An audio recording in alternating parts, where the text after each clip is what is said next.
hora somos nós, temos que ser. Se não assumimos isso, estamos perdidos, não é? Portanto, nós farmacêuticos somos a hora e a hora são os farmacêuticos. E eu penso que um grande desafio que se põe a nós e à ordem, mas isto é estarmos bastante atentos em relação à evolução dos sistemas de saúde, às inovações terapêuticas, a tudo isto. Portanto, nós temos que estar profundamente atentos, quer a ordem, quer a profissão, mas a ordem sem a profissão estar atenta, não são 2 eliminados ou 3 que andam com estas coisas. Temos que estar atentos. E há aqui um desafio grande que prende com o ensino. Nós não podemos permitir que o ensino se afaste da profissão e da prática do dia-a-dia da profissão. Ou seja, nós temos ordem, profissão, através da ordem, de estar atento à evolução, ao comportamento das pessoas, o que é que as pessoas querem, quais são as necessidades que as pessoas têm, e influenciar de uma forma muito forte. Porque eu às vezes vejo aí algumas reações do ensino um bocadinho fora do contexto, digamos assim. Portanto, mas a ordem, penso que é a nossa principal organização que tem como grande missão influenciar e condicionar o percurso do ensino para responder à evolução, porque senão nós estamos fora, ficamos fora de jogo. E o que eu queria dizer há pouco, quando referia da civilização de fim de semana, nós estamos a viver, e isto pós-Covid acelerou, este período de Covid, que é, nós estamos muito individualistas, quer dizer, nós estamos numa sociedade que estamos muito preocupados, fundamentalmente, com o nosso bem-estar individual. Porque a questão dos e-mails e do digital, nunca tivemos tantos meios de comunicação e nunca comunicámos tão pouco. Que é dramático. Portanto, nós temos que estar disponíveis para estar perto da sociedade, estar disponíveis, nós falamos da conciliação e é muito importante entre a vida familiar e a profissão, às vezes nem há família, é só copos e outras coisas, mas isto é um desafio que se põe à saúde. Toda a gente quer chegar às 5 da tarde e ir para casa. Toda a gente quer chegar à sexta-feira, vai para casa e volta na segunda-feira. E se calhar o que nós temos que fazer é agarrarmos nos hospitais, fechamos sexta-feira às 8 da noite e reabrimos à segunda-feira às 8 da manhã. Isto não é possível. E nós, de onde é que veio o nosso grande prestígio, a nossa grande afirmação e capacidade de diálogo, quer com os stakeholders, quer com o poder político? É aquilo que falámos já, que a Emma falou, do prestígio que temos, da confiança que a população tem em nós. E isto como é que é possível? Proximidade, disponibilidade. E a disponibilidade não é às 5 da tarde fechar a porta e ir embora. É estar lá ao fim de semana, estar lá até às tantas, fazer serviços. Ir ao encontro das necessidades da população. Se nós não tivermos aí, se nós quisermos, olha, enfim, vimos cá para o digital, para despachar e-mails, ou então irmos para os serviços administrativos, a malta gosta muito da indústria, e é bom porque tem condições. Vai para a indústria, vai para aqui, vai para os serviços administrativos, mas aí viramos burocrato-administrativos, deixamos de ser farmacêuticos. Nós somos farmacêuticos quando estamos com a população e a tentar encontrar e ajudá-los a resolver os problemas de saúde que eles têm. Em articulação, obviamente, não é sozinhos. Claro. Em articulação com os profissionais de saúde, em particular com os médicos. E permita uma questão para ambos, para quem quiser responder, num cenário em que às vezes alguns catastrofistas dizem não, os farmacêuticos vão acabar porque os medicamentos vão começar a ser entregues por drone e por robô e tudo mais, sobre o risco de nós nos transformarmos nesses super administrativos que estão em back-office e afins. O que é que vocês acham sobre isso? Qual é a vossa perspectiva? Se a digitalização e a intervenção farmacêutica podem andar de mão em mão, ou se nós seremos mais uma profissão, como muitas outras, que acabará por ser substituída, ou sequer se temos esse risco? Nós só acabamos se quisermos. Só acabamos, ou se quisermos acabar. Se nós continuamos a ser interventivos. Essa questão, há o hardware do medicamento e o software. O hardware passou para a indústria. Depois tem a logística, que pode chegar onde quiser. Mas o software, que é a utilização adequada do medicamento, com os melhores resultados em saúde, nós temos que estar lá. Mas, nós temos que estar, isto há outra questão, pode ser aqui um bocadinho polémico, nós temos que estar ligados ao valor económico do medicamento. Se não estamos ligados ao valor económico do medicamento, estamos um pouco perdidos. Eu lembro de falar com um bastonário dos médicos por causa dos serviços farmacêuticos, temos que fazer e acontecer, e ser remunerados pelos serviços farmacêuticos. Temos que ser. Mas, dizer, vocês querem ser como nós, estão tramados. A ser só pagos pelo serviço que prestam. Vocês se perdem a ligação ao medicamento e a ligação económica ao medicamento, não faz sentido. Mas, portanto, onde nós temos que montar serviços é em cima do medicamento e através do medicamento. Com todas as inovações terapêuticas que possa haver, com todas as inovações de logística, tecnológicas que possam haver. Aliás, eu tenho uma grande esperança no digital na saúde, que é esta. Por razões nossas, farmacêuticas, e de muitas instituições que nós temos de ver, como a ONAF, em que eu estou ainda ligado ao Comitê de Investimentos, temos, e nós próprios, na questão do CIFID, e nós próprios farmácias, alguns investimentos por razões de vantagens fiscais.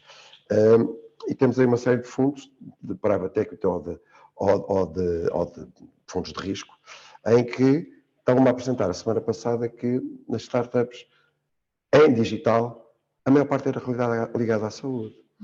E eu fiquei entusiasmado com isto, porque eu acho que quando começamos a ter relógiozinhos todos a usar, e batimento do coração e tal, isto vai aumentar o mercado da saúde extraordinariamente.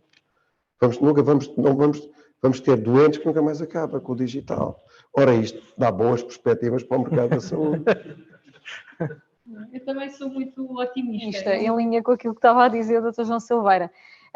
E, de facto, há pouco o Dr. João Silveira falava precisamente dessa crise de identidade que os farmacêuticos tiveram em relação à manipulação e ao medicamento industrializado, e eu costumo brincar um bocadinho com isso, que ainda bem que os nossos antepassados farmacêuticos não tentaram concorrer com a indústria farmacêutica manipulando mais rápido.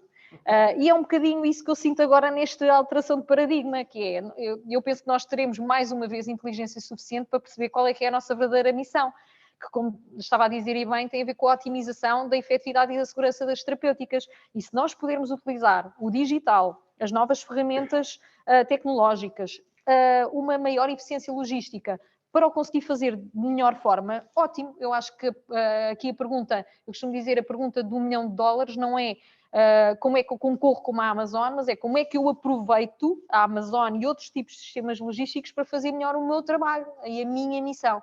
Portanto, eu também estou muito otimista em relação ao papel do farmacêutico e aos desafios que temos pela frente. E eu olho muito para a digitalização com um grande potencial de humanização dos próprios cuidados e de chegarmos às pessoas que até agora tínhamos mais dificuldades em chegar. Claro que temos de utilizar bem a tecnologia para não criar ainda mais desigualdades e promover ainda mais acesso a quem é já literado do ponto de vista digital e piorar o acesso àquelas pessoas que vão ter mais dificuldade. Eu acho que o farmacêutico tem esta capacidade de ser o profissional de saúde que evita que estas desigualdades se acentuem. Porque lá está, nós estamos junto da população, nós estamos ali, somos o profissional mais bem distribuído. E não tem a ver com as infraestruturas, tem efetivamente a ver com as equipas que nós temos altamente qualificadas. São 3,9 farmacêuticos por farmácia em Portugal. De facto, é uma rede muito grande de profissionais de saúde que têm todas estas competências e que têm esta oportunidade de intervenção. E, portanto, eu estou super otimista em relação ao futuro e acho que vamos enfrentar esta dita alteração de paradigma, tal como enfrentámos alterações de paradigma anteriores, até potenciando o nosso próprio papel. Muito bem, obrigado. Apesar de que já agora deixe-me acrescentar, quando eu falo da transferência do hardware do medicamento para a indústria, de qualquer maneira nós na farmácia não podemos abandonar, porque quer e vai haver evolução nisto, e eu lá em casa agora investimos bastante no laboratório para produzir medicamentos, ajustamentos de doses, para a pediatria, nas hormonas, etc. E outra coisa, a quantidade de produtos cotados que há por aí, se nós tivermos matéria-prima e temos o LEF desta casa a poder nos ajudar muito no desenvolvimento, na formulação, nós podemos resolver uma série de problemas, e estamos a resolver, preparando alguns medicamentos que estão esgotados, mas que conseguimos, portanto não podemos, porque a farmácia há um estatuto que não perdeu, que é a capacidade de produzir medicamentos. Não foi tudo para a indústria. Eu diria que e nós temos que manter esse estatuto. Eu diria que se exige dos farmacêuticos, pelo seu conhecimento e competências, essa resposta para as alternativas terapêuticas e para garantir que as pessoas, independentemente dos esgotados ou não, continuem a receber continuar os seus tratamentos. Mantendo o estatuto legal da farmácia como possibilidade de produção dentro de determinadas regras e condições, obviamente, para garantir a qualidade e a segurança do que se prepara. Claro. Eu também tendo em conta aqui o avançado da hora, se calhar agora daria aqui a oportunidade à nossa audiência para fazer uma ou duas questões. Eu sei que já tenho aqui uma assinalada, duas, e portanto se calhar agora podemos começar pelo Dr. João Neto. e depois passamos para o Dr. Luís Lourenço. Muito obrigado e parabéns por esta iniciativa da Ordem. Fazer história no Museu da Farmácia é sempre algo que nós devemos congratular-nos. Eu tive a sorte, enquanto historiador e museólogo, de acompanhar as vossas vidas até internacionalmente. Ambos, nas vossas gerações, eu senti sempre que mudaram a vida, não só da farmácia em Portugal, dos farmacêuticos em Portugal, mas também dos farmacêuticos pelo mundo. A minha pergunta é para ambos: de todas as iniciativas que interviram na definição da estratégia mundial e europeia da nossa farmácia, que é a farmácia de todos, qual foi aquela que retém uma maior evidência de que vocês que fizeram a diferença, mas que fizeram a diferença para a farmácia mundial e a farmácia europeia? Força, se calhar. Eu posso Dar um exemplo que eu beneficiei dessa implementação, não estive na origem dela, mas o Dr. João Silveira esteve. As boas práticas de farmácia, que foi algo que foi discutido no âmbito da Federação Internacional Farmacêutica. Depois o PGEU, na altura o Grupo Farmacêutico da União Europeia, fez uma tradução cultural, digamos assim. Sobre a nossa presidência. Precisamente, por isso é que eu digo que o Dr. João Silveira participou ativamente neste processo. Portanto, houve esta transferência cultural para o panorama europeu e depois criou-se um movimento espetacular a nível nacional das boas práticas de farmácia que levantou aqui uma série de iniciativas ao nível da adaptação, da modernização das infraestruturas, dos equipamentos, da formação dos profissionais, da aquisição de competências. No fundo, era aqui um farol para aquilo que se queria construir em termos do futuro da farmácia. Portanto, isto é um exemplo que começou a nível internacional, que foi em boa hora identificado como um projeto que se deveria adotar e que se devia acarinhar e que se devia utilizar na prática para construir esse futuro em conjunto. E eu diria que foi dos projetos que mais me marcou enquanto farmacêutica comunitária, que, como referi, pude beneficiar dele quando fui para a farmácia comunitária, que já estava, no fundo, a ser operacionalizado. Portanto, eu tenho este exemplo, que eu acho que é um excelente exemplo sobre esta matéria.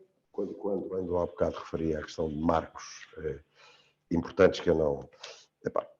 Enfim, depois, quando fomos para a Europa, e mesmo antes, que eram os observadores, a nossa integração na Europa só para fazer o contexto, eu creio que os registros históricos da Ordem também mostram isso, que o início da representação da Ordem nas estruturas internacionais começa muito durante o seu mandato e principal, até com a constituição do Conselho. Já tinha começado antes, mas com muita dinâmica aqui desta casa.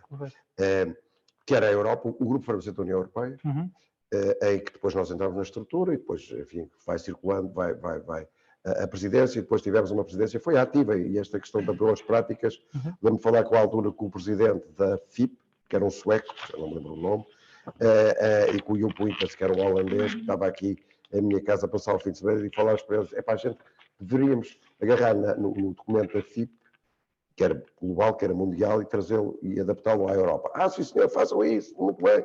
E lá conseguimos fazer, mas isso é um aspecto. O outro, a própria participação mais ativa na FIP. Eu recordo-me, nos anos bons largos, que houve uma FIP em Copenhague, que marcou os líderes da farmácia cada terra, e da farmácia, e da ordem da associação, em que nós íamos falar porque havia uma sofreguidão de beber e de aprender. Quando íamos aí à Europa, constitui-se um grupo da Difarma, que foi um grupo importante. Quando se veio aos 25 de Abril para a associação, havia um grupo de malta nova que eu tive o privilégio de fazer parte, que era o Grupo Central de Estudos, que não queria assumir lideranças políticas. Era para continuar, mas queríamos investir na modernização das farmácias em Portugal. Acabámos de ter que assumir a liderança política. Mais tarde surgiu a Difarma, que era exemplo do grupo de indústria farmacêutica, que também fazia uns workshops, etc., em cujo onde emanou a informatização, a informática, etc., por aí fora.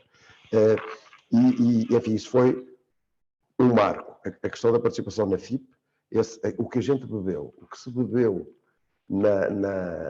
em Copenhague, aliás, trouxemos depois os americanos, o o Danny Zelling, e havia um outro, o MacLeod, o MacLeod da farmácia clínica, que depois fizemos cá o chamado primeiro Congresso de Farmácia Clínica Europeu, nós aqui.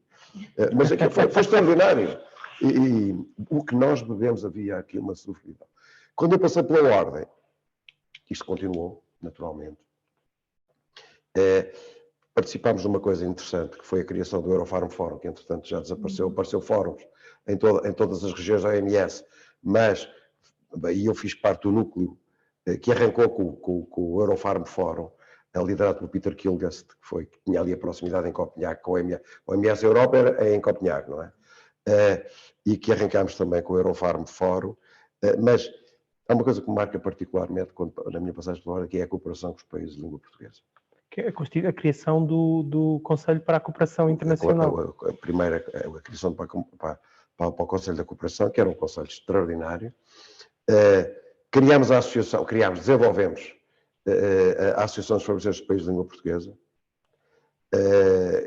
que eu acho que é muito importante na aproximação, numa altura que tinha acabado as guerras, depois em Angola voltou a guerra, mas em que havia necessidades de legislação, etc. Porque, em Moçambique arrancámos com o apoio da Ordem o primeiro curso de farmácia em Moçambique, uma aproximação com o Brasil, que estava um pouco distante, enfim, criámos aqui uma relação que eu acho que estrategicamente para este país é fundamental.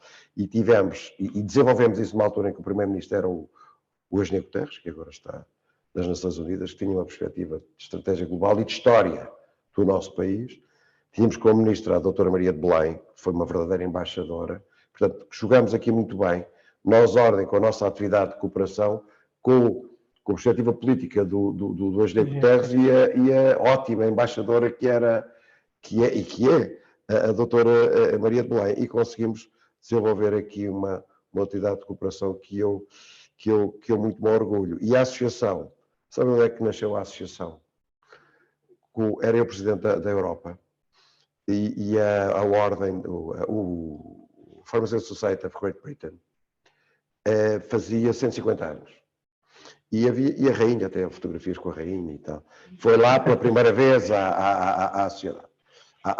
E passou a ser a Royal Pharmaceutical Society a partir desse dia. E depois lá em cima fomos jantar, lá na sede, portanto as pessoas foram embora, a rainha foi embora, mais o Duque, que era o xarope, que era animado, e nós fomos para cima. E na mesa, uma mesa, tinha 4 pessoas. Era eu, Presidente da Europa, tudo bem. Depois o Presidente da FIP, o Presidente anfitrião, e havia um outro. Eu disse, quem é que és tu? Estão aqui 3, quem é o quarto? E então o que é que era? Era o Presidente da Commonwealth Pharmaceutical Association. Commonwealth Pharmaceutical Association. Isto devia ser... Nós devíamos avançar com uma abordagem deste tipo. Quando eu cheguei aqui, era bastonar o professor Silveira, disse, professor, a gente devia arrancar, aqui contactos, criar a Associação dos Farmacêuticos dos Países de Língua Portuguesa. Boa ideia, vamos fazer isto. E a Associação arrancou, não foi no tempo em que nós fomos para a Ordem, foi antes. Depois, enfim, criou-se alguma dinâmica da Associação, mas foi uma coisa bonita que ainda está aí. Agora o Covid interrompeu um bocadinho, mas está aí. Eu acho, para nós, para o país, para Portugal, e eu não vejo muita sensibilidade em termos de estratégia global, em termos de nós, Palopes e Brasil. Vocês já viram a economia do mar, hoje, e a perspectiva para o futuro. Nós com os Açores e com a Madeira, Cabo Verde, Guiné ali ao lado, São Tomé e Príncipe, Angola de um lado e Brasil do outro. Nós temos o Atlântico. Mas eu não vejo aqui, da parte política, da parte do sentido estratégico, é só aquelas tricas e não vejo uma perspectiva estratégica de desenvolvimento do nosso país. E nós fazemos a ponte com a Europa, enquanto existir a Europa, não é? Portanto, isto não, mas eu não vejo sentido estratégico. Nós temos que o ter e continuamos a tê-lo. Aqui, nós. Mas eu acho que passa por aí muito o desenvolvimento e a nossa cooperação e articulação. E destacar que os farmacêuticos sempre alimentaram os laços da lusofonia e procuraram... Nós fizemos a AFPLP antes da CPLP. Certo. A CPLP veio 2 ou 3 anos depois. Que é prova disso mesmo. Eu creio que também havia aqui uma pergunta do Presidente da secção. Antes de mais, muito obrigado por terem aceito o convite de estarem cá connosco e muito obrigado também pela dedicação à profissão. Não é? Somos frutos também da vossa dedicação aos farmacêuticos e à ordem. E há um projeto que está em mãos, que é um projeto de futuro, que é o projeto da nova sede, mas que é principalmente um projeto de passado. Nós dizemos muitas vezes, nós somos hoje em dia as duas direções regionais e nacional, estão a desenvolvê-lo, mas seria interessante da vossa perspectiva partilhar um pouco o que é que foi este projeto.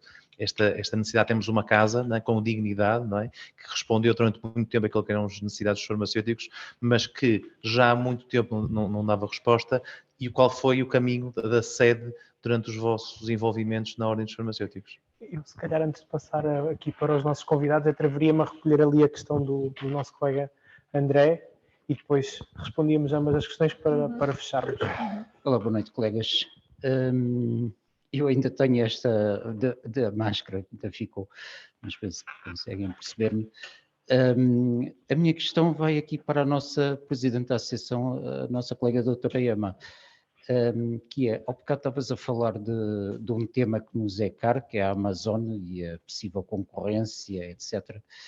E eu pergunto muito pragmaticamente quais são as perspectivas que há de rever a legislação que nos cria verdadeiras dificuldades no dia-a-dia para abraçar um bocadinho mais essa componente. Porque nós a meter serviços em cima do medicamento e trazendo valor acrescentado para o utente, para isso temos de conseguir rever a legislação que nos impede, por exemplo, tão simples como renovar uma receita médica. Quer dizer, portanto, esse é um dos exemplos, mas há muitos mais. Tu, aliás, conheces por experiência, que eu sei da tua experiência vasta nesse campo e sabes estas dificuldades que todos sentem, quem está na farmácia comunitária todos os dias. Portanto, qual é que é a tua perspectiva agora que estás nesse lugar, realmente de conseguir rever finalmente todo esse conjunto de situações? Obrigado. Eu se calhar convidaria o bastonário João Silveira a começar a responder à questão da sede, até porque é o presidente da Comissão de Acompanhamento à nova sede e, portanto, é sobre ele, é sobre o João Bezerra que cai. Exatamente, mas naturalmente a EMA... Sobre a sede temos todos. Sobre o assunto tem o Dr. João Silva. Mas naturalmente a EMA, se quiser complementar, até como presidente da regional que arrancou também com este projeto, e depois, se calhar, depois a EMA responde à questão do André e o bastonário João Silveira, se quiser complementar, esteja à vontade. Não, a sede tem sido uma coisa, ainda por cima, isto tem sido um drama. Porquê? Porque nós estamos dependentes do Tribunal de Contas, não é? E estamos sob as regras das obras públicas. Quando quem paga aquilo somos nós. O Estado não põe um dinheirinho, €1 naquilo. Somos nós, farmacêuticos, que pagamos, já juntamos dinheiro, tem havido alguma capacidade de poupança, há financiamento, temos credibilidade e enfim, mas isto que devia estar já a construir, ainda há 6 anos que começámos isto, com toda esta problemática e esta burocracia da administração pública, que nós estamos sendo vítimas. Mas a história da ordem, da sede, eu quando era bastonário, a minha prioridade não foi propriamente a sede, era muita política, portanto a afirmação, andarmos por aí a correr o país e as chamadas bastonadas itinerantes, como eu dizia. E nessa altura arrancou a Expo. E eu ainda fui lá a ver, era o Dr. Luís Barbosa, que o engenheiro Guterres tinha convidado o Luís Barbosa para pôr um bocado acerto nas contas da Expo. E chegamos a estar com ele e depois, enfim, aqui a sede, queríamos, fazíamos, como é que se pode ser? Mas depois aquilo eram preços danados e a gente ainda éramos. Agora somos uma ordem remediada. Antigamente éramos uma ordem pobre. Não havia dinheiro, ele veio-me dizer para ele, doutor, isto não é a mulher que a gente procura, e agora não se pode dizer estas coisas, não é politicamente correto, mas então, não é, tá. E ficámos ali. E em determinada altura perguntávamos, a sede deve continuar aqui ou não? E para sondarmos um bocadinho, falámos com o professor Luísio, o professor Ralha, o professor Guerra, e disse, o que é que acham? Que é a Rua da Sociedade Farmacêutica, estar aqui, a história e tal. Não se prendam com eles, os nossos senadores, não se prendam com isso. E houve uma altura que, no tempo do Dr. Aranda, que se comprou um edifício bom, que tinha perspectivas de grande desenvolvimento, lá na Expo, olha, voltámos à Expo, lá na ponta, e tivemos aquilo, e eu penso que era uma boa solução. Entretanto, houve ali um interregno, não foi, estava tudo legal. Houve uma bastonária e depois mais uma equipe que foi para lá, venderam aquilo, compraram uma coisa em frente à Ordem dos Méritos, que era um cubículo, depois teve-se vender e voltámos ali, então era a altura, quando a bastonária Paula Martins foi para a Ordem, disse, opa, epá, isto a sede já não dá, temos que avançar mesmo com isto, e foi, e mandou-se ali o sol, tu estavas lá. Uhum. E avançou-se com aquilo. E estamos lá. Agora vamos cá ver a reconstrução, a localização, é o que é a nossa sede, temos de ter orgulho naquilo e vai ser uma obra extraordinária, fantástica, mas Chegar lá. vai chegar lá, mas não é só isso. Pensando bem, não é a melhor solução, mas é a nossa solução. Portanto, é a nossa que nós temos que orgulhar. Aquilo vai responder. O edifício, em termos de arquitetura e de concepção, está ótimo. Podemos chegar lá e temos estacionamento, etc. Para os próximos 50 anos, 7, pelo menos. Vai servir de certeza. Vamos ver. Vai servir de certeza, mas, enfim, é o que é. E está a andar, e vamos ter uma sede nova que, de certeza que nos vamos todos orgulhar, vai ser operacional para quem está a trabalhar, para as direções, para os órgãos sociais e para nós todos que possamos lá ir em encontros e em reuniões, possamos ter ali um anfiteatro com muita dignidade, muito bom, muito operacional. Penso que quando aquilo estiver pronto, todos nós nos vamos orgulhar daquela obra. Sem dúvida. Irmã, Sim, não sei se queres complementar a primeira Sim, vez. apenas E dizer depois... que, de facto, Aquilo que aconteceu, precisamente como o Dr. João Silveira estava a referir, quando eu cheguei à Ordem dos Farmacêuticos, à secção regional, já tínhamos, de facto, já tinha havido essa, sim, toda a discussão e inclusivamente, tinha sido vendido o imóvel da Expo e tinha sido adquirido da H. Coutinho. Eu apanhei o edifício da H. Coutinho, claramente não era um edifício que desse resposta às necessidades da Ordem dos Farmacêuticos, depois acabámos por alienar o edifício e a partir daí, até tendo em conta a nossa capacidade económica e o facto de depois de efetivamente não ser sustentável a secção regional do Sul das Regiões Autónomas ser a proprietária de um imóvel ao lado da antiga sede da Ordem dos Farmacêuticos, estava a cair, que já tínhamos interpelações por parte da Câmara Municipal de Lisboa no sentido de fazermos obras ou incorrermos inclusivamente em multas por parte da própria Câmara devido ao estado de degradação do edifício.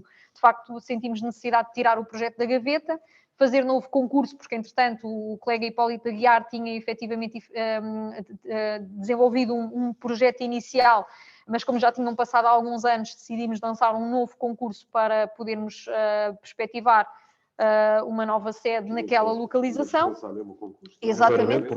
precisamente. E, portanto, por causa de todas estas questões relacionadas com a contratação pública, lançámos o concurso. Foi um processo penoso, lá está, esta questão toda da contratação, então o Luís já herdou estas componentes todas até já da parte da contratação, depois ao nível da construção, etc. Mas eu penso que vamos ter ali um edifício também de que nos podemos orgulhar e, portanto, estou muito expectante para poder participar da sua inauguração. Em relação à questão ali do André, eu acho que são questões muito pertinentes, ou seja, há mais expectativas por parte da população em relação aos serviços que nós podemos disponibilizar e em relação àquilo que nos permite o digital e a tecnologia. E claramente eu penso que eu também chamam-me às vezes irritantemente otimista, mas tenho algo... Mas eu tenho, é verdade. Estamos a falar de outra, enfim, vindo de outra pipa. Mas eu tenho muita esperança de que, de facto, nos próximos tempos venha a haver, de facto, a concretização daquela grande parangona da centralidade no cidadão. Porque neste momento pode-se dizer que os serviços são desenvolvidos com a centralidade no cidadão, mas na realidade isso não acontece. E a legislação, por exemplo, uma das questões fundamentais é de que, por exemplo, o cidadão é o detentor dos seus dados em saúde, mas a realidade é que ao dia de hoje os dados são das instituições e são dos profissionais, não são do cidadão, nem ele consegue partilhar com quem acha que faz parte da sua equipa de cuidados de saúde.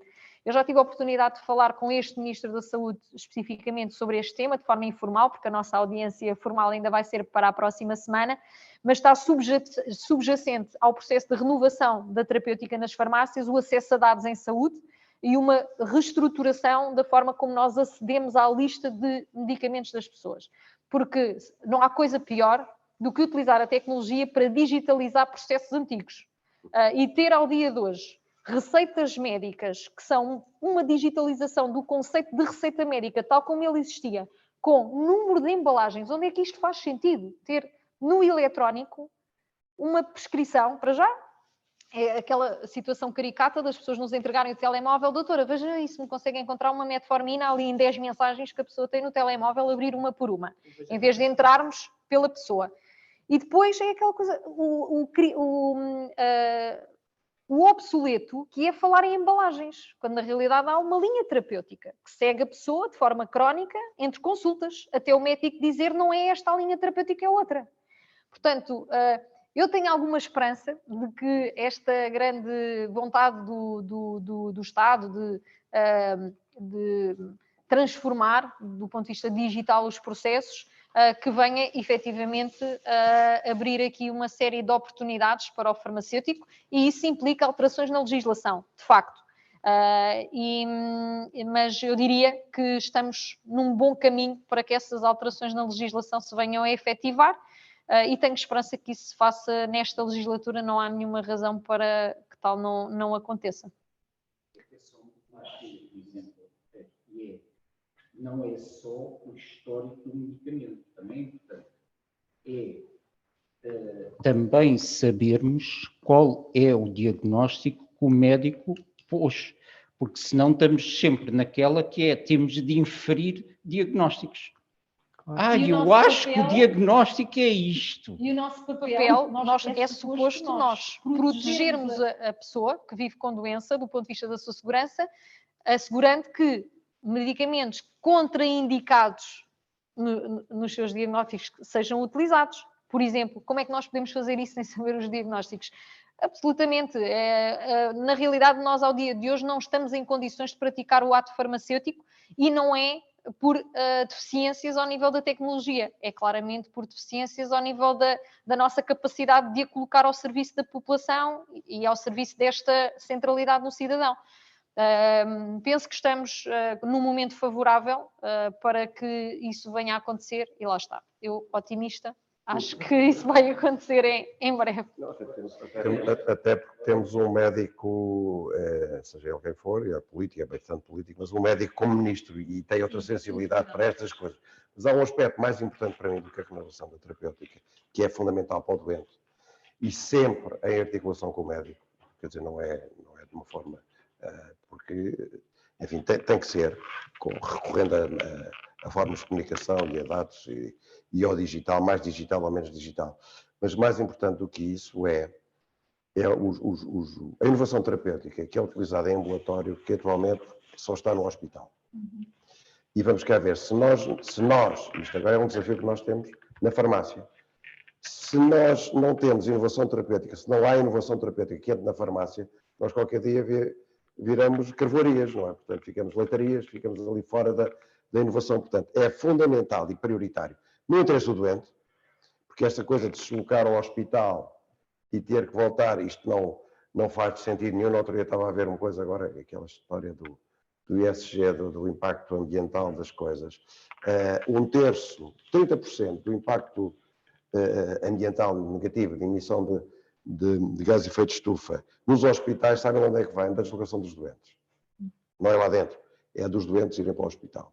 Agora, ter que ir ao hospital para ir buscar um medicamento ou utilizar no ambulatório, aliás, nós agora durante o Covid, com todo aquele programa que se montou, provou-se, agora temos de ser remunerados para o efeito. Mas não é só remunerados. O estatuto do medicamento tem que passar para o ambulatório, para nós, que há alguma inovação terapêutica. Se a inovação terapêutica fica toda no hospital e nós ficamos com os genéricos, só ficamos com as coisas velhas. Isso não não tem futuro. Portanto, é fundamental, nós estamos falando há anos, não é, disto, e como prioridade, temos conseguido, mas penso que também isso, pelo que eu ouço do nosso ministro, que é médico, quer na parte da renovação, quer na parte do acesso aos medicamentos de crise hospitalar, portanto, de registro hospitalar, de estatuto hospitalar, tem que passar cá para fora. E temos também a pressionar ali o Infarmed sobre isso e tal. Posso só Claro, força. Uma mensagem final, já sei que nós estamos aqui no... Ainda vamos ter aqui uma questão, vou dar aqui a oportunidade a uma questão lá em casa, porque temos aqui alguns colegas à distância. Mariana, se quiseres só... Ou a Laura. É do colega Nuno. Para quando a implementação dos cuidados farmacêuticos na farmácia comunitária a nível nacional, como um serviço farmacêutico, onde o farmacêutico pode mostrar a sua mais-valia enquanto profissional do medicamento por excelência?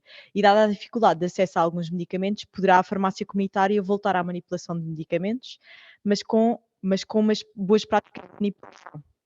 Articulação com o Infarmed. Já fomos acabando por mencionar estes assuntos, mas... Eu devolvo essa pergunta. que é, para quando? Esta pergunta é para todos os farmacêuticos comunitários. Porque nós temos de separar aqui duas coisas. Eu diria que é a nossa atuação enquanto farmacêutico e nós temos de ser perfeitamente pragmáticos em relação a uma circunstância. Se a atividade da dispensa do medicamento tivesse como objetivo a acessibilidade a um produto e fosse uma atividade logística, não tinha as margens que tem hoje, ou a remuneração que tem hoje, que são margens sobre o preço do medicamento e um FII associado. Essa margem não tem nada a ver com as margens que se atribuem a cadeias logísticas para fazer chegar um produto de A a B. Portanto, dentro dessa remuneração das farmácias comunitárias está previsto o ato farmacêutico e está prevista a missão do farmacêutico de contribuir e otimizar a efetividade e a segurança das terapêuticas. Portanto, eu devolvo essa questão aos colegas. A responsabilidade de desenvolver cuidados farmacêuticos nas farmácias é de todos e de cada um de nós. E está nas nossas mãos. Nós fazemos-lo quando estamos nas nossas farmácias. É um pouco aquilo que o Dr. João Silveira estava a dizer. Nós temos de sentir esse comprometimento perante os resultados em saúde. Mal de nós se acharmos, ao dia de hoje, que o medicamento certo, na altura certa, à pessoa certa, na dose certa, e o nosso trabalho está feito. Não é esta a nossa missão. A nossa missão é comprometer-nos com os resultados terapêuticos, é comprometer-nos com a segurança daquela pessoa. E isso extravasa o medicamento certo, na altura certa, no saquinho certo. E mesmo quando a pessoa sai da nossa farmácia. Portanto, eu devolvo essa questão aos colegas e estimulo os colegas a que, de facto, implementem os serviços farmacêuticos. Outra coisa é a contratualização dos serviços. Mas também separar aqui dois conceitos que eu acho que muitas das vezes também se confundem. Os farmacêuticos nas farmácias comunitárias não são pagos pela dispensa de medicamentos. Os farmacêuticos nas farmácias comunitárias têm vencimentos, têm salários, como têm os farmacêuticos hospitalares, como têm outros profissionais de saúde que trabalham no Serviço Nacional de Saúde. Quem tem um modelo de remuneração assente essencialmente na dispensa de medicamentos são as farmácias, mas também as clínicas e os hospitais muitas das vezes também têm modelos de remuneração associados à produção. Portanto, eu acho que nós temos também de pensar um bocadinho, às vezes, quando nos martirizamos e muito naquela posição do somos o único profissional de saúde, não somos. Nós temos muitas semelhanças com os outros profissionais de saúde. Agora, não quer isto dizer que não haja oportunidades de melhoria deste modelo de remuneração, de complemento do modelo de remuneração com outras atividades que acrescentam valor e que isso depois não seja contratualizado, efetivamente, em complementaridade e em adição ao processo da dispensa dos medicamentos. Mas eu acho que tem de ficar muito claro para todos nós farmacêuticos que o processo de dispensa do medicamento não é um processo logístico e que envolve um comprometimento com a qualidade de vida daquela pessoa e com os resultados terapêuticos. E que isso é consulta farmacêutica. E portanto, esta é a minha posição e daí estar a dizer que devolvo a pergunta ao colega. Muito bem. Para fecharmos com chave de ouro, só uma última mensagem de cada um de vós, um desejo para a Ordem, tendo em conta que também está a celebrar 50 anos e esperamos nós que esteja daqui a 50 e a 100, e um desejo para a profissão. Sei que foi assim out of the blue, mas é para fecharmos a minha chave de ouro. O desejo para a profissão é continuarmos no caminho que seguimos até agora. Tem sido um sucesso. Há pessoas que choram-se um bocadinho, lamentam-se, ainda agora foi um bocadinho. Esta pergunta tinha a ver com uma certa lamentação. Quando é que... Depende de nós. Depende de nós. A questão dos serviços e a remuneração é a contratualização, como dizia aí muito bem. Agora, o acrescentarmos valor é do dia-a-dia, da nossa atividade. Nós somos proativos e não podemos estar à espera. Pois está um bocadinho todo à espera, mas nós não podemos estar à espera que nos digam e que façam e que levem papinha lá à farmácia onde nós estamos. Temos que ser nós proativamente a tomar as iniciativas, a apontar o caminho. A Ordem tem um papel nisso, mas a Ordem somos nós e nós somos a Ordem. E a dinâmica da profissão não é a Ordem é o umbrella que faz eco da dinâmica da proatividade da profissão. Agora temos que ser nós, cada um no seu local, a ser proativos, a ser inovadores e andar por aí adiante.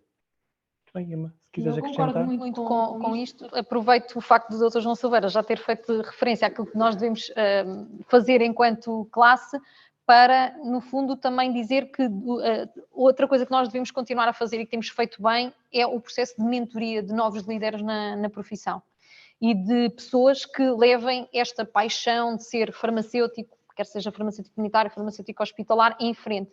E isso tem sido algo que nós temos tido muito essa capacidade e que as pessoas que têm assumido cargos de liderança, e aqui o Dr. João Silveira foi dos grandes responsáveis pelo meu envolvimento no associativismo profissional, tivemos a oportunidade de nos conhecer melhor quando eu era presidente da Associação Portuguesa de Estudantes de Farmácia. O Dr. João Silveira era bastonário da Ordem e uma vez lembro-me perfeitamente de onde estava na Associação de Estudantes quando recebi o bastonário quer falar contigo. E eu, o bastonário quer falar comigo. Então era o Dr. João Silveira para organizarmos, para me convidar a ir a Paris, para termos uma reunião de um comitê de organização de uma conferência europeia com a Associação Europeia de Faculdades de Farmácia, precisamente sobre as alterações dos currículos. Profissão, ensino. Exatamente. Europeu. Foi o único que eu... A falar. E, portanto, telefonou-me para me convidar e depois sei que também foi o grande responsável por eu ter sido convidada aqui para algumas posições que depois vinha a assumir do ponto de vista profissional. E a nível internacional também foi uma pessoa que sempre me levou muito ao colo, assim, nessas organizações. É uma maravilha. Eu No meio dos tubarões todos.